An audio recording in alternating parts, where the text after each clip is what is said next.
Event sponsored by the National Capital Area Skeptics. I'm Scott Snell, the current president, live streaming from the Washington, D.C. area.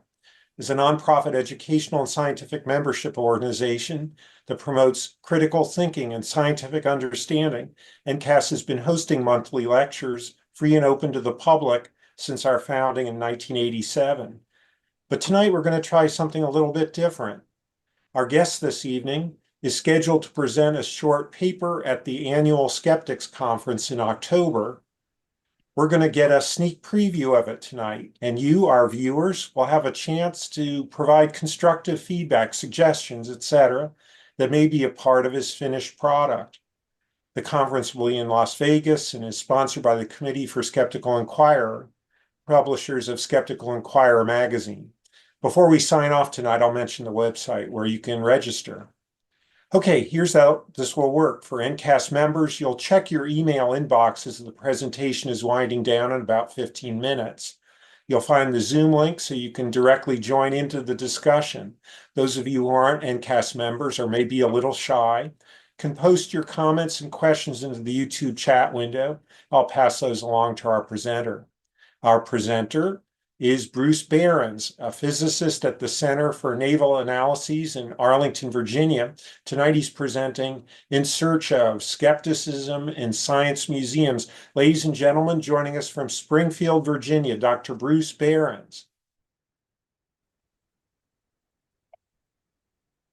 Okay. How does that look? Good. All right, and I don't hear myself or you guys, so I think we're good to go. All right, thanks, Scott. Sorry for the mess up there. Um, so my talk is entitled In Search of Skepticism in Science Museums. And as you said, it's a preview for my Sunday morning papers preview. It's a preview for my Sunday morning papers talk, which will be in October 2027 at CSICon. So I want to start by telling you about my spring break trip to Chicago. And we went to the Field Museum in Chicago and went to this exhibit called Bloodsuckers, Legends to Leeches. And the most interesting exhibit that I saw at the museum was in this particular exhibition, and it was a chupacabra. And I'll read you this quick. In Puerto Rico in 1995, residents found farm animals drained of blood. With no apparent explanation for such a terrifying loss of livestock, a report blamed a newly conceived creature called El Chupacabra, literally goat sucker in Spanish. The creature was described and illustrated on the front page of a newspaper, and the story spread. Alleged sightings occurred across the nation and into Mexico and the southern United States. Since then, hysteria has spread, and the blood-sucking chupacabra is now depicted in both fantastical and frightening ways, quite different from its original description. And so this is their conception of the chupacabra with the spikes on its back and the dog-like features. And this is an actual, exhibit in the museum. It's a pretty large thing. And then they had another panel that shows the newspaper clipping of the original article from Puerto Rico in 1996, and also a quote from the woman who first saw a chupacabra. She said it looked like it had feathers. That's when I told myself, what the heck is that? But what they failed to talk about was the fact that Benjamin Radford wrote an entire book on the subject of the chupacabra in 2011. And that book basically implicated the movie Species. If you've seen the movie Species, the alien human hybrid has spikes coming out of its back, and it looks surprisingly like that newspaper depiction. And so I feel like this was a significant missed skeptical opportunity, because they could have had, they could have talked about this, and certainly the information is out there, and they could have added that. So I'm getting a little bit ahead of myself, but I wanted to give you that kind of preview of what I'm thinking about. So are science museums skeptical? That's the question that I'm addressing in this talk. what does the evidence say, and what evidence can we bring to bear on this question? All right, so my original plan was to conduct content analysis, and that's an actual term of art, of museum exhibits. So personally visit a large number of museums, photograph as many exhibit panels as I could, and then take them home and assess them one by one as either factual, skeptical, or uncritical or credulous. And so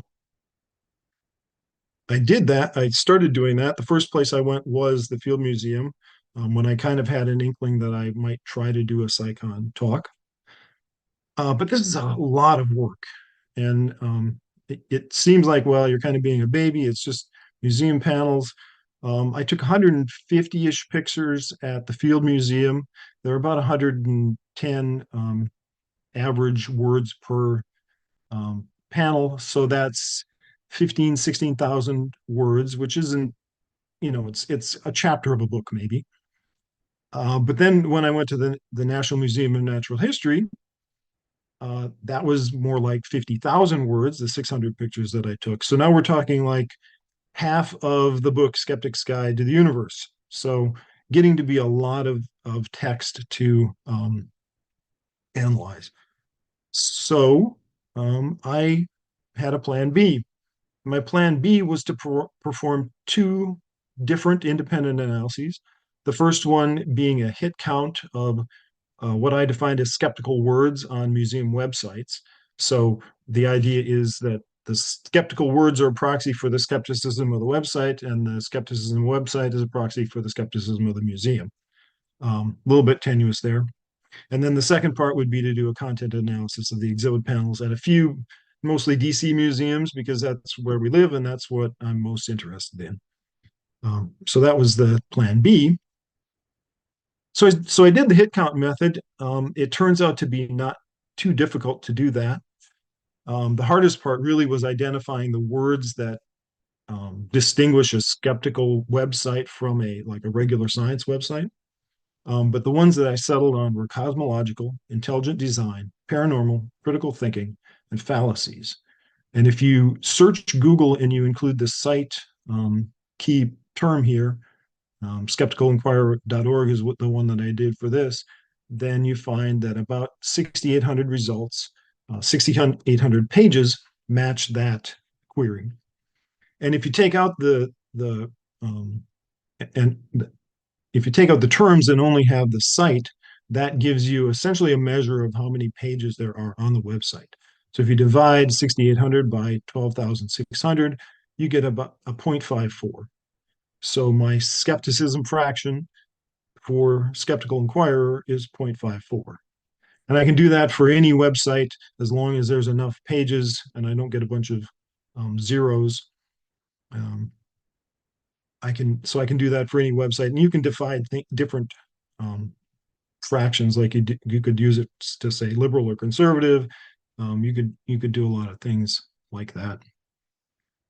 Okay, so when I do that on websites, I took sort of major museums around the country and looked at their websites.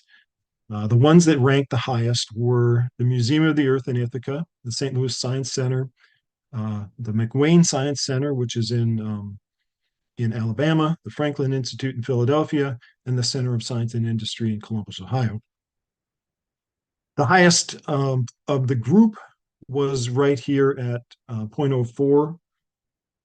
And to compare that with, say, skeptical websites, skeptic.com comes in around a half, and the New England Skeptical Society here is around a third. So it's quite a bit lower than the skeptical websites. So it's argues that we didn't identify any skeptical museums. They're more inconsistent with like Wired Magazine website.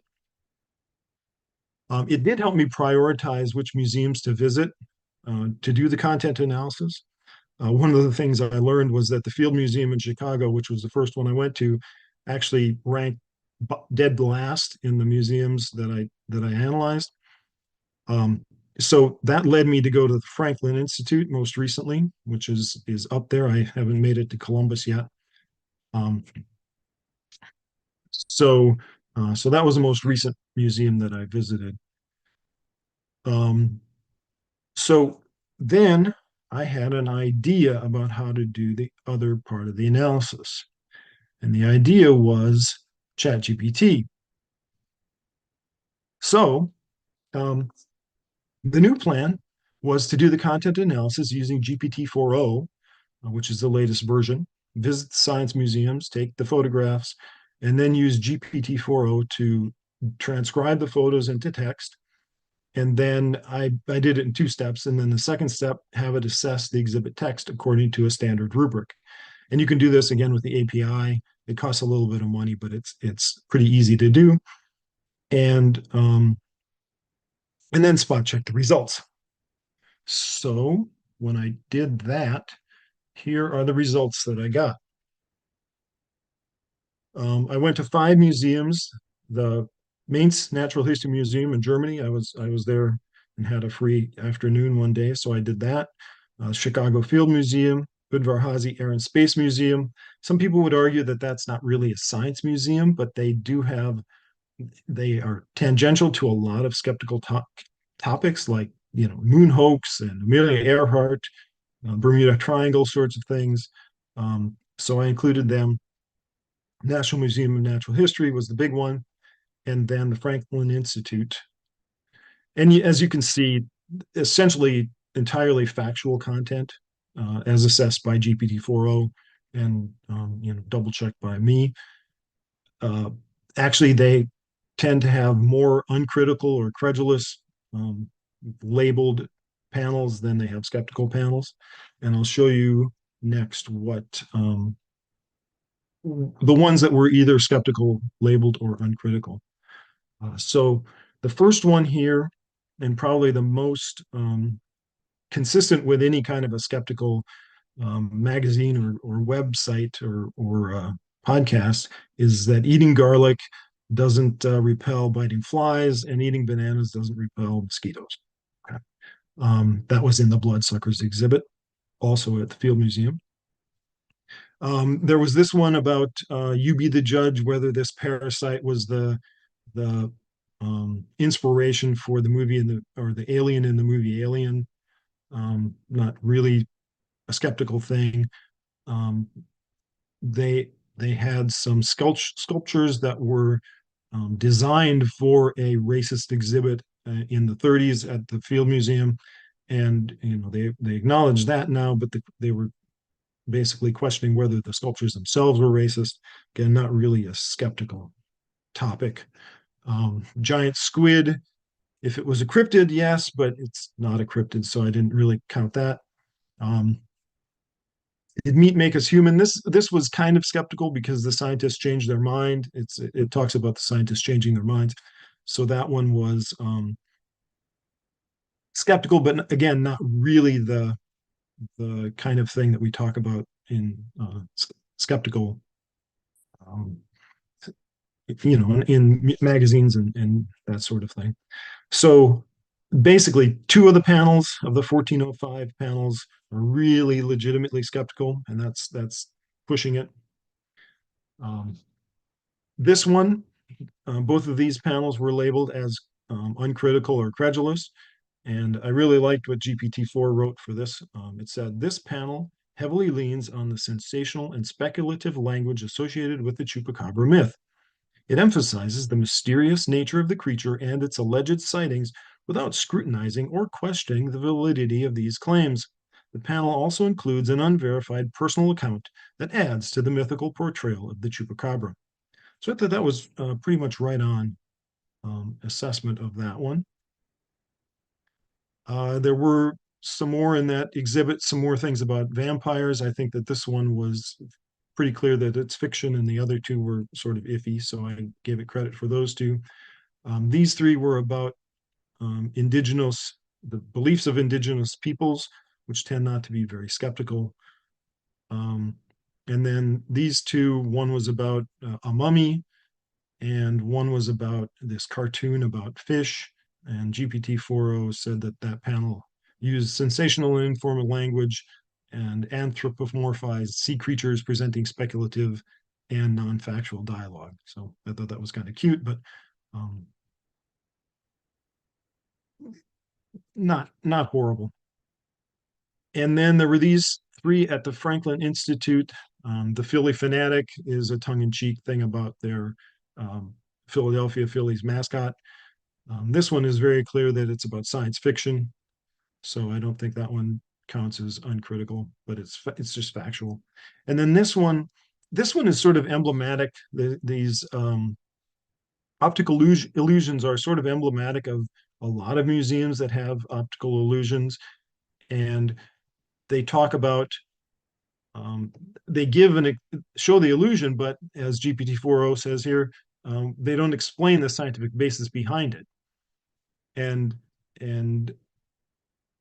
I think that that's really important to include because a big part of science is understanding your biases and understanding how we make mistakes, and those mistakes are the reason why we have things like controls in science and randomization and all of the features of the scientific method that um, prevent us from making these kind of mistakes. So I think that that's also kind of a missed opportunity. So what could a science museum do? Well, we could talk about the moon landing and the assertion that people make that it's a hoax. We could talk about um, alternative medicine. I think it's funny the crystals in the museums are, if crystal healing were real, imagine how healthy the docents would be there. Um, the Are aliens visiting us? This is a nice Navy photo. Um, how do we fool ourselves with the optical illusions? And are plesiosaurs extinct? I really like this picture of a plesiosaur. Um, okay, so in conclusion, the science museums that I visited included essentially no skeptical content, and the the hit count method didn't find anything standing out as particularly skeptical either. Uncritical and credulous panels were actually more common than skeptical panels. And so I think we need a dedicated museum of science and skepticism. And that's the end of my talk. Thank you. Bruce, thank you. And thank you also for, you know, bringing your baby to a group of people to discuss, perhaps, uh, we don't want to dissect the baby, but sort of Sure, engage. how ugly is it? That's just it. What do you, what is your ideal range of discussion here in terms of getting into the nitty-gritty details, or discussing more about what your dream museum would be, or to stick purely to, hey, I'm giving this talk and I want this talk to be, covering it in this way? All questions are fine. Doesn't matter. Okay. Yeah. All right. Well, I'm going to go ahead and send out the email so that our members can hop in here, and we'll all be able to hear each other's voices, and we'll see you, and they'll be able to comment as we proceed with this. I did want to ask a quick question before I let other folks in, and that is your method of content analysis on particular keywords. Is it possible that you could get tripped up by misuse of keywords by a rascally museum? Instead of climate denialism, they would call it climate skepticism, for example. Yes, absolutely. So one of the things that I didn't show that I did a fair amount of work on early on was comparing like different websites. I had, Wired and Scientific American and Proceedings of the National Academy of Sciences. And one of the ones that I included was Skeptical About Skeptics, or I think that's what it is, skeptical about skeptics.org, which is it's a website of sort of well-known but kooky scientists who've gone a little bit off the rails. And it uses all of the terms that are used in skeptical um, publications, whatever. So, it ranked high in my, skeptical um, fraction, but Mhm. um, you know, expecting a few keywords to flag that is, expecting a lot from the method. Mhm.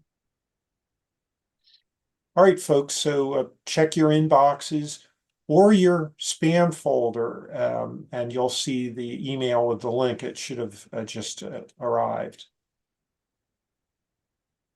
And if you're not an NCAS member, please go ahead and post questions or comments just as you see here. Oh, that's actually an excellent point by our producer, JD Mack. He warns everyone, listeners, please turn down your radio, the equivalent of that in the live stream world. Um, Before we had come on the air here, I'd asked you about the experts in museum design and format and so on. I guess there's museology, forgive me as I mangle this, and museography. And I'm curious your work in terms of you know uh, reaching out. Uh, I don't know, maybe somebody at the Smithsonian here in the Washington area, or it looks like you may have contacts elsewhere in various museums to turn your dream into reality. I'm wondering if you have that opportunity. So I haven't done a great deal of reaching out. Have reached out to a few people. Um, yeah. So the answer is I've thought about it. I haven't reached out that much yet. I Mhm, certainly need a lot of help. mhm, And the vision would be that this would be a nonprofit organization, that it would have a board of board members, and it would have everything that you need to have a nonprofit and fundraising arm and all that sort of thing. mhm. Um, I'm not there yet. I see. Another thing coming to mind is, having sort of a sample exhibit that could be a temporary one at an established museum, or even traveling with something else, sort of piggybacking as an experimental way of teaching science to the public, especially youngsters. Um, and I guess I would couple that question to you in terms of your target audience. I guess the experts of museum design, they try to make it so that it's accessible to, I don't know, maybe high school or maybe a bit younger up through, adults. But I don't know that. What is the general way that, say, the Smithsonian or the Chicago Field Museum, Franklin Institute, they write their panels with a particular audience range? Right. I'm not sure of like the age appropriateness of various museums. So one of the cool things about using uh, GPT to translate the panels and then I stored everyone individually in a spreadsheet. Mhm, So I have a word count for every single panel. It's an estimate because there's numbers and stuff in there. Um, but it it's interesting the difference in the length for different museums. I think that some of them try to make it shorter for like the Franklin Institute was one of the ones that had fewer words per panel. I mhm, think probably focusing more on a younger audience. Um, the other thing that I think is really interesting about that is um, when you actually think about the number of words, so like the National Museum of Natural History, I didn't get nearly all of the exhibits. I was there for a few hours. I took 600 pictures. My phone was dead when I was done. Um, and I probably hit a third or less of the museum, right? So you're talking about essentially, the demon haunted world plus worth of text in one museum. And so it really kind of changed my thinking about how much content they expect people to read, right? And so, I used to feel like, well, I should be reading all this stuff, and now I realize that, that you're talking about days worth of reading at a large museum. Mhm. Bruce, we have some participants. I guess JD, if you, Awesome. Yeah, so anybody who has joined us, I don't see it on my end. I believe Zoom has a raise hand feature. So if you raise your hand, then I'll call you and then you can unmute your mic and to present your question or comment to Bruce. Or not. Again, I'm not seeing anything on my end. This is the first time we've done this. So, all right. I guess, okay, Brian, you have something. Okay. Well, Go ahead. I can't find the raised thumb or whatever it is. All right. Well, we'll just go with the light. Yeah, I appreciate the talk. I'm Brian Engler. I used to work at CNA back in the 1970s, actually. So it's a great Really? place. And I ran Military Operations Research Society that you may well be a member of. But anyway, I liked the talk and I liked your technique for gathering the data. I will say that these Sunday talks quite often are work in progress. So the fact that you haven't completed, dozens of museums and stuff like that, I don't think is at all a barrier to it. In fact, it's a good talking point. The Center for Inquiry that runs the CSICon, I'll be there, by the way. I'm on the board of CFI and CSI. But we have a great interest in having skeptical museums. So I think this is good. And I think the idea of having a skeptical museum makes a lot of sense. CFI headquarters, unfortunately, in a way, is in Amherst, New York, which is not a place that everybody goes to. But we do have a lot of skeptical exhibits there, and they're working on more and more to try to create sort of a skeptical museum right there in the headquarters. It would have to attract people to it. It's near Niagara Falls, but it's not in DC or anything. So the idea of having a skeptical museum is a good thing. And there's a man named Tim Binga, who is our librarian, Timbinga. He's a librarian. He'll probably be running the bookstore at CSICon. I would suggest you chat with him because he has a great interest in building up this museum, he and Kenny Biddle and some of the others. And he might have some ideas of he runs also the Ingersoll Museum, which is our free thought side. We have various parts of CFI. But anyway, I liked it. I thought it was good. And I look forward to seeing the final presentation that Sunday. And I think it's fine, again, having something that isn't complete. That's actually what the Sunday talks are for, is to create some kind of discussion in a way. Okay. Okay. So, cool. Thank you. Good job. Actually, in 1997, I visited Amherst. I visited the headquarters of CSICon at that time. And so I did actually visit that museum, although it's probably changed in, 30 years. It's but bigger and different, but still. You probably saw Joe Nickel and all his stuff. Yeah, I mean, at that point, I was new to the skeptical community, really, and I didn't know who most of the people were that the museum was even talking about. I think that so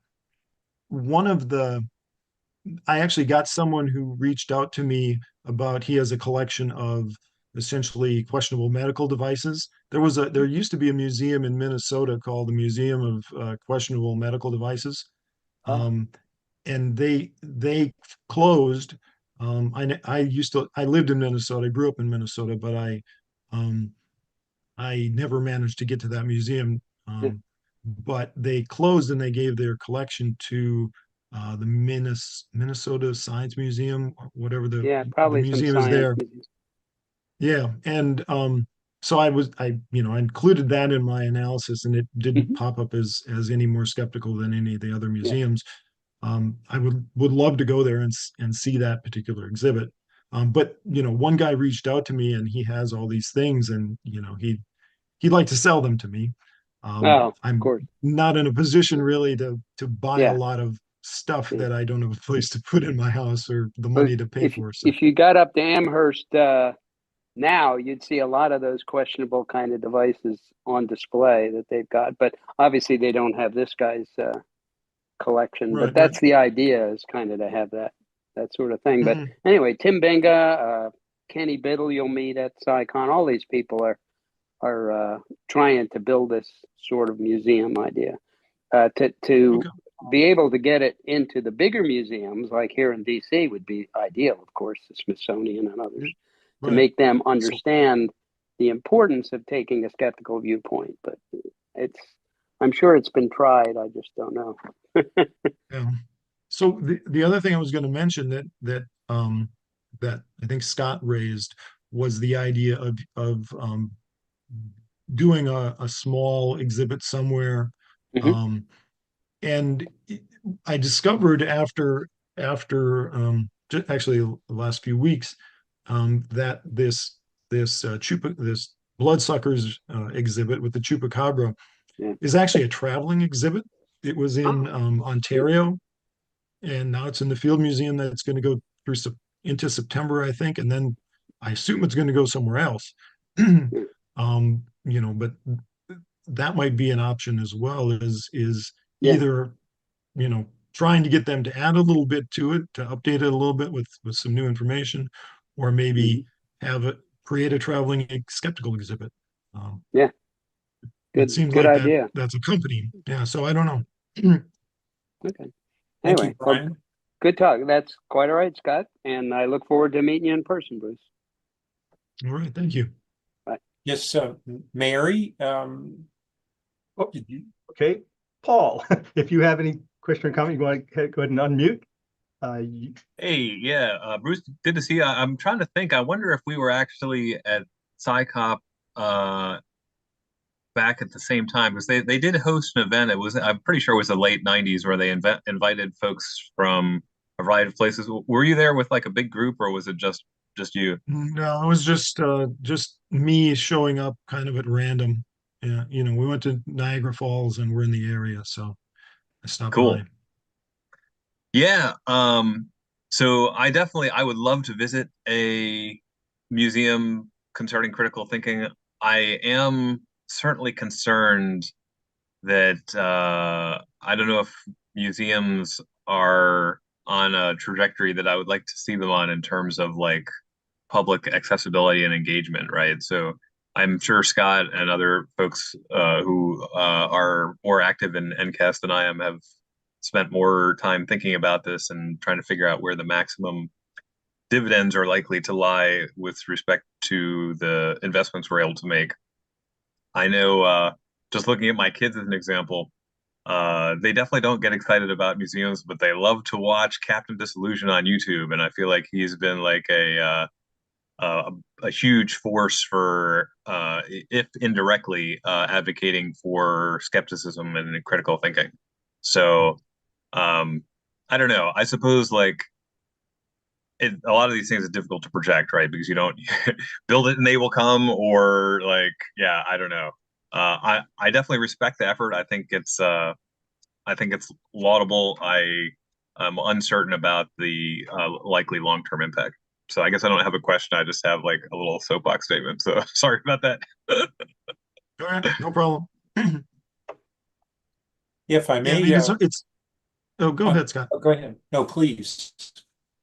Well, I was just thinking the one possible counterexample to that is the Museum of Illusions, which there's one in DC. They're all over the place, and okay, they're not skeptical, but they're for-profit museums that are showing up all over the place. You know, whether that will crash and burn in a few years, I don't know, but um, you know, the tourism industry is kind of coming back, I think, after COVID. So maybe there's a place for skepticism in there. Yeah, and I would say DC is also like a pretty challenging place to do a museum, right? Because you're competing with all the free Smithsonian museums. Um, I know I feel like you have a couple like standouts, right? Where you have like the Spy Museum, which even though you have to pay for that, like people are really excited about spies because of the kind of popular image of them.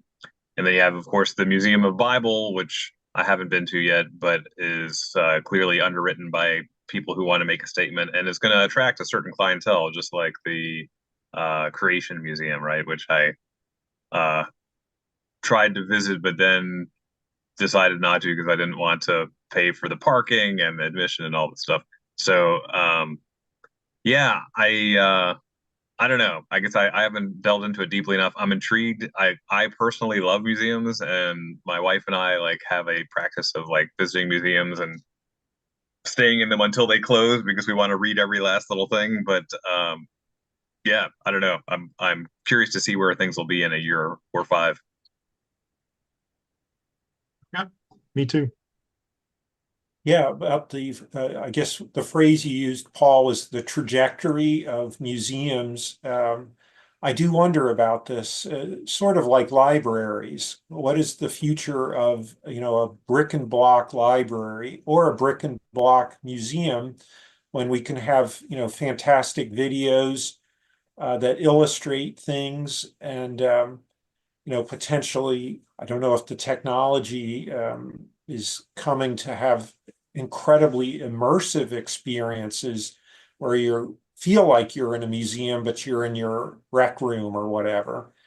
But it seems to me a museum will always have worth if it has a particular object, a memento of historical significance. The space shuttle discovery, at the Smithsonian, Udvar Hazy, or the Hope Diamond, things like that. And how you could get a skeptical equivalent of that might be, I don't know, the Cardiff Giant or the Minnesota Iceman or even classic UFO photo, the Trent case from 1950 in McMinnville, Oregon comes to mind.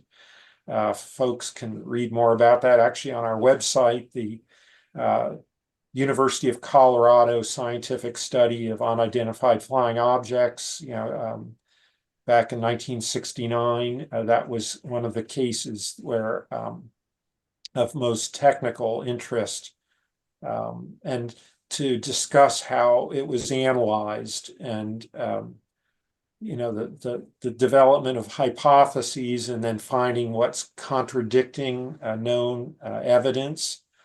It could even be sort of an animation. I tried to sort of think through possibilities when you described what you had in mind, Bruce, and that would be some sort of maybe animated uh, display showing various hypotheses and how they're contradicted by evidence, and then they fall by the wayside or something. Maybe not necessarily a Walt Disney type thing, but those can be very memorable, especially for youngsters. And maybe it would be overly simplified. But anyway, I don't know what you would think about those ideas of trying to get mementos, because online is difficult, Captain Disillusion and so on, difficult to compete with. Right. I mean, there are museums like the Exploratorium in San Francisco, which is it doesn't have, as far as I know, any artifacts. It's all kind of science experiment sorts of things, and stuff that you wouldn't necessarily build in your home, but um, maybe you could, or um, but it's not something special. It's not something that nobody else can have. Um, but on the other hand, there's also, I don't know exactly how to phrase this, but things like Elvis's car, right? Why is Elvis's car any more special than the exact same model of car that Elvis didn't have, right? Did we, right? So a kind of skeptical point of view is it's not, and there's nothing magical that Elvis did to it, right? So why is that any better than anything else, right? So maybe you could have a picture of the Mona Lisa that's much bigger than the Mona Lisa that people can actually walk up to and see because it's not behind bulletproof glass with 100 people in the room and you have to fight with them to see it, right? And you could walk up to it and actually look at it in its full glory as a photo. So I'm sort of conflicted between the idea of having artifacts of weird medical devices or um, you know Project Mogul balloons or whatever, on the one hand, and having things that anybody can touch and mess with, and if they break it, we throw it away and put up a new one. I would definitely move for the latter category just because it should ideally be something that people feel like is accessible and replicatable. Scott, I don't know if you did this on purpose, but you mentioned experiencing in a rec room.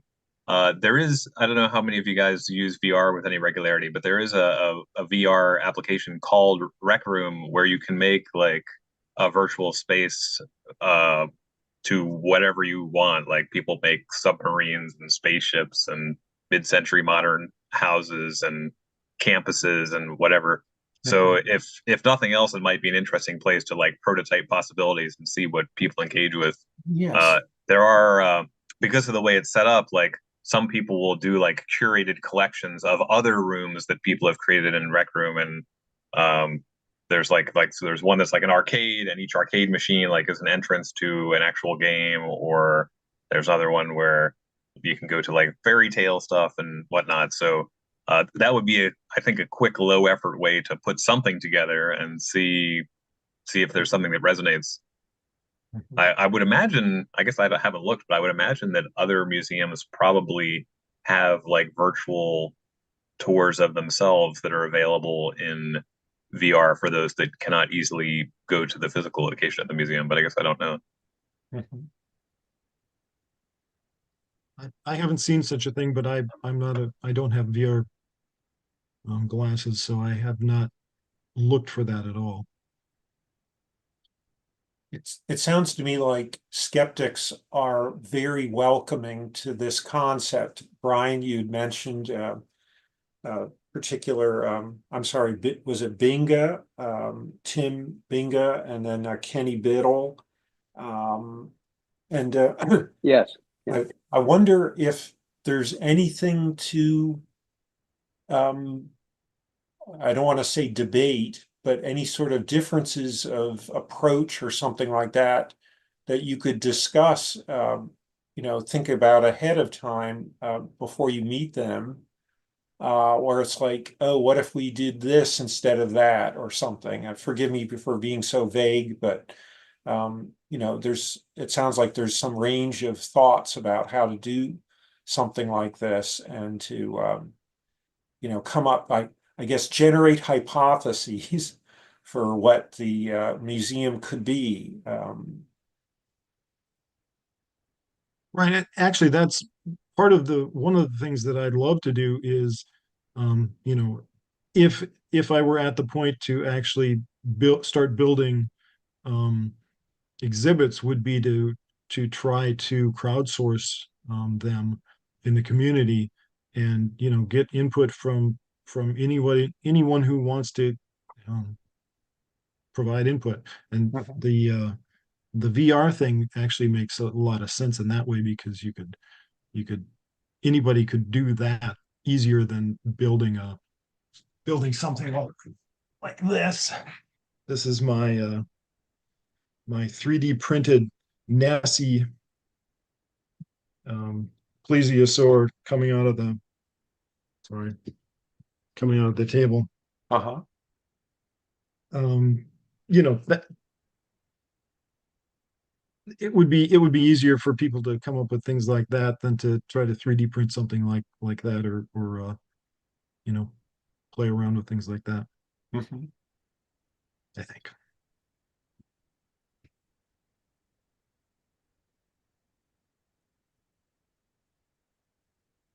See, I think I had, I thought I had a comment down here, but they were just saying that they were here and watching. So not a question.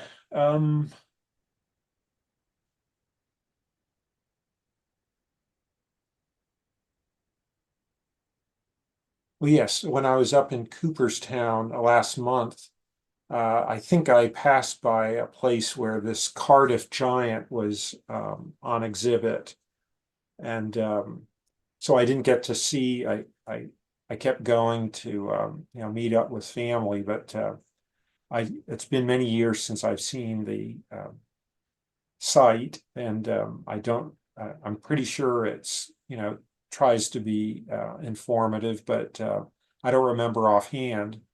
But it's possible that you might be able to contribute to that if they're not sufficiently.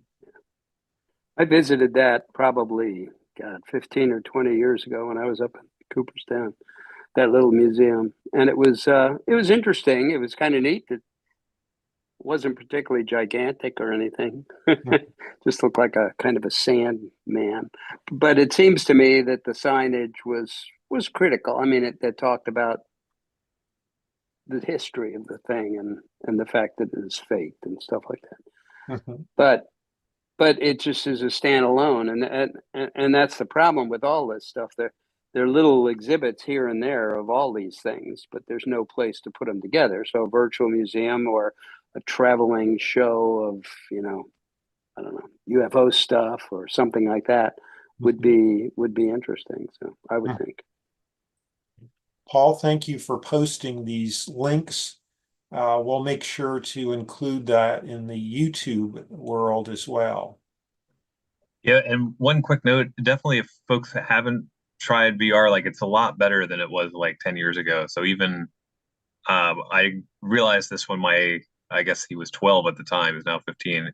12-year-old wanted one of these and we got it and I tried it and I was like, oh my gosh, this is actually quite good. So if you haven't tried it, it's worth having a look at. You may be surprised at how much better it's gotten. It's definitely not perfect. You're not going to mistake yourself for like not being in VR, but it's pretty dramatic how how immersive it is, especially the 360 VR stereoscopic views, which are on YouTube, so you can have all kinds of experiences. Mhm. I see that Paul Kaplowitz has joined us. I guess, did you have any comment or question? And just unmute your microphone if you do.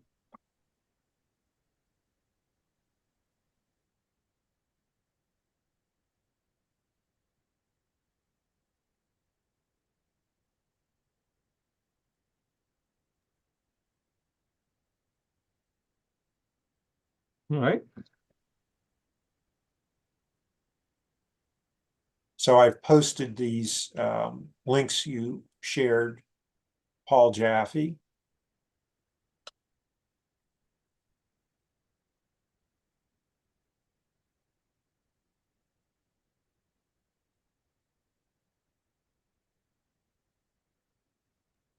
Okay. Paul Kaplowitz, we can see you. If you had any questions or comments, feel free to unmute.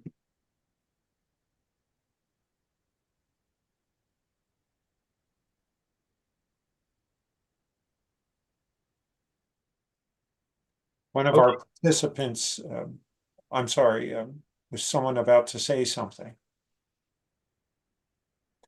One of our participants on YouTube says that virtual reality is great, but a very dreary quote unquote museum experience in the sense that the museum, quote unquote, ends up just being a lot of chairs and VR sets in the dark. Oh yeah, I uh, I went to one.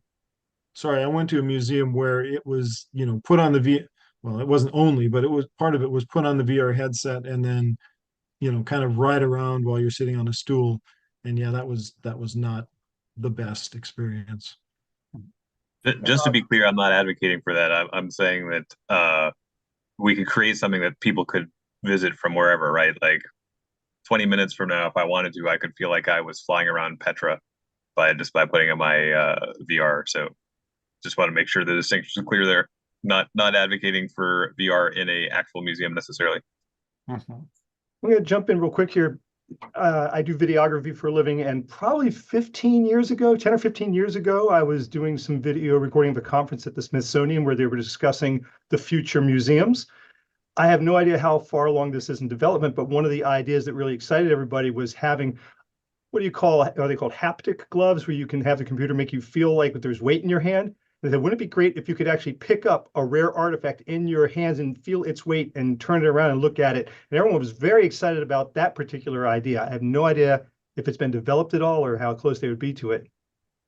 It's still do it yourself. My son built one last summer, like a haptic glove, and it worked, but you're not going to mistake it for a commercial product. Okay.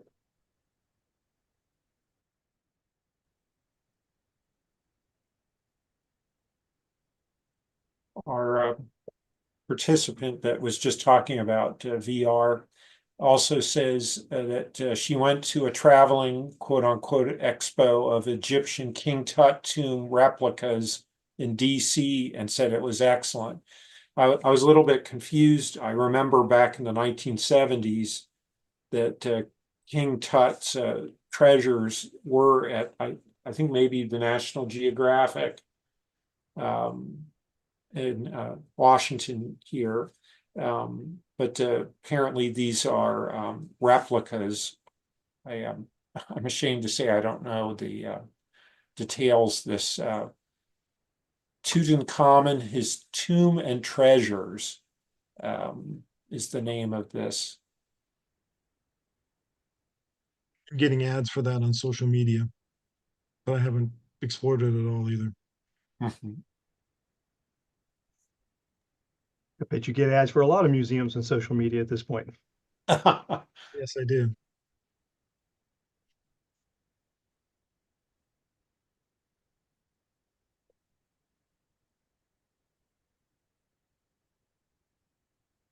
Oh, I have another chat here. Oh, I'll post this as well, Paul Jaffe.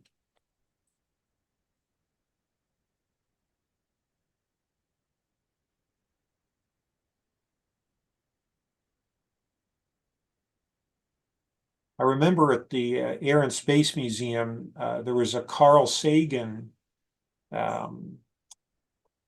He did some of the narration, and unfortunately, I don't remember the details, but he did a great job. This was like 1976, 77, when the museum opened. I think it was part of the original set of exhibits. But having something with Neil deGrasse Tyson or Bill Nye or one of the other skeptical luminaries being able to contribute narration or a video. In this case, I remember seeing Sagan as well as hearing him in this exhibit. Yeah, that certainly would be cool, and maybe I'll get to meet some of those people at CSICon Yeah. in October. Yeah. In fact, Neil It's deGrasse funny. Tyson is there. Yeah. It's funny that you mention him because he already has a museum connection. Oh, of course. Yes. Up in New York.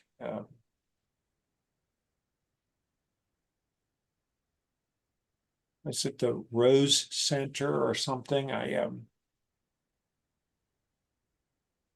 Yeah, I don't remember the exact name. I would like to get up there and take a look. Actually, that's another thing that I wanted to mention, um, is that now that I've got the tools set up to do this kind of analysis, if someone is in New York City and wants to go to the museum and take 500 or 600 pictures for me, I can process them and do the full analysis on it very easily. So if you're in Los Angeles or San Francisco, whatever, I just post them on Google Drive, and I can access them and run the whole analysis on it. Mhm. Yes, his Rose Center for Earths and Space and comprises the Hayden Planetarium as well. Bruce, if somebody wants to take you up on that offer, what's the best way for them to get in touch with you? I don't know if you want to put your email if we on chat or not. Oh, sure. Yeah. I mean, or you can just go to the website bsmuseum.org. Okay. Um, And there's a contact link there. there are contact links there, sure. Okay, bsmuseum.org. Got Yep. it. Oh, yes. Behrens Science Museum Mhm. is what the BS stands for. Right. So it's a good thing here, not the Penn and Teller TV show from a while back. Well, I think there's maybe a double entendre there. Yeah, actually there is now that I think about it.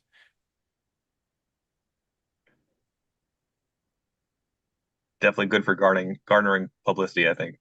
Uh-huh.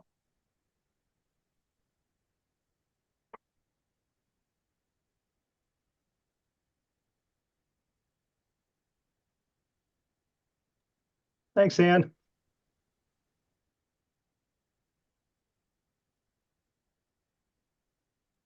Ann left us a comment saying she liked the session. So Yeah, yeah.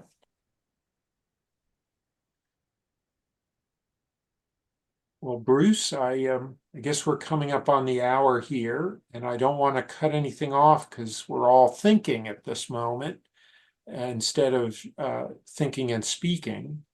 So if a light bulb suddenly comes on, actually, didn't you have that on one of your slides? Was a I light did, bulb yes. coming on?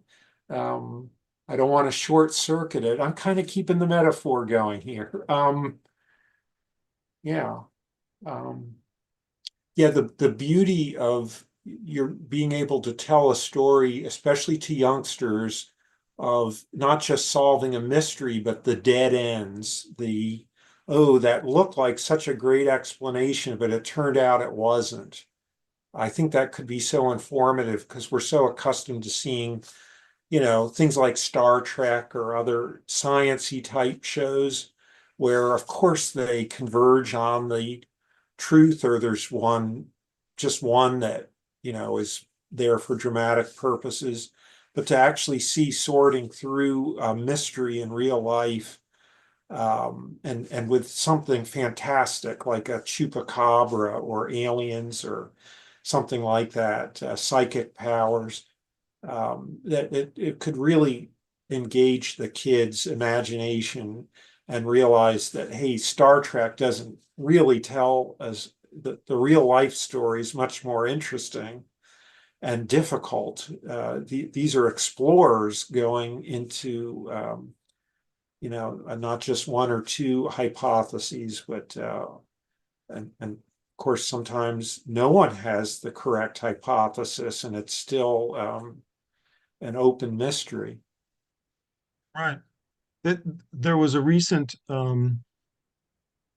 environmental DNA analysis of Loch Ness, where the question was what's living in Loch Ness, right? And they found they found a lot of eel DNA, and they didn't find any reptile DNA in Loch Ness, but they spun it as, um, you know, is there a Loch Ness monster in Loch Ness?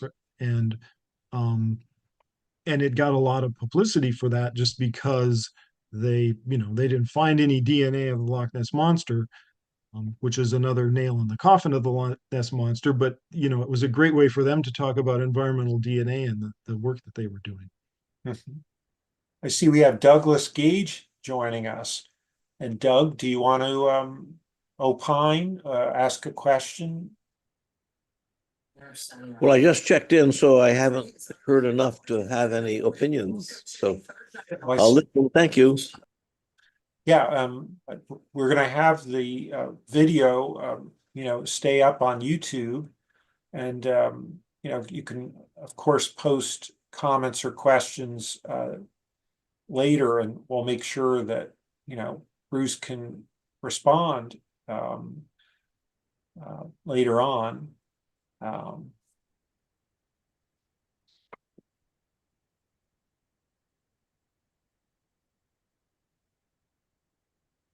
Yes, our YouTube participant enjoys the Loch Ness Monster. And those of us in the DC area, we've got Chessie. So the Chesapeake equivalent, although I think it's much less impressive in terms of, number of alleged sightings, photographs. In fact, I'd have to Google Chessie to make sure that there's anything to discuss there, but I know there is something that is a concept as discussed as Chessie.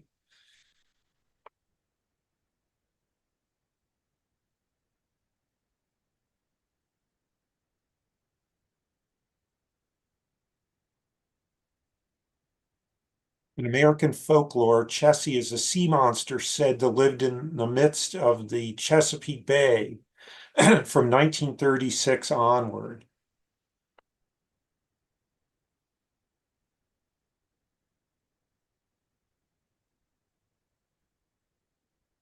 Forget when the Loch Ness Monster craze started, but I think it was around that time.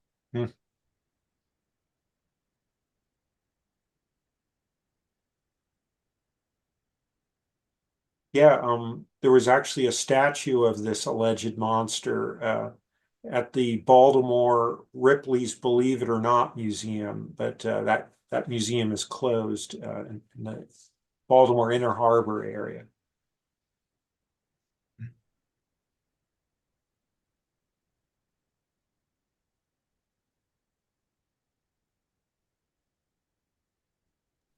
All right. Well, I guess perhaps we'll wrap up here, Bruce.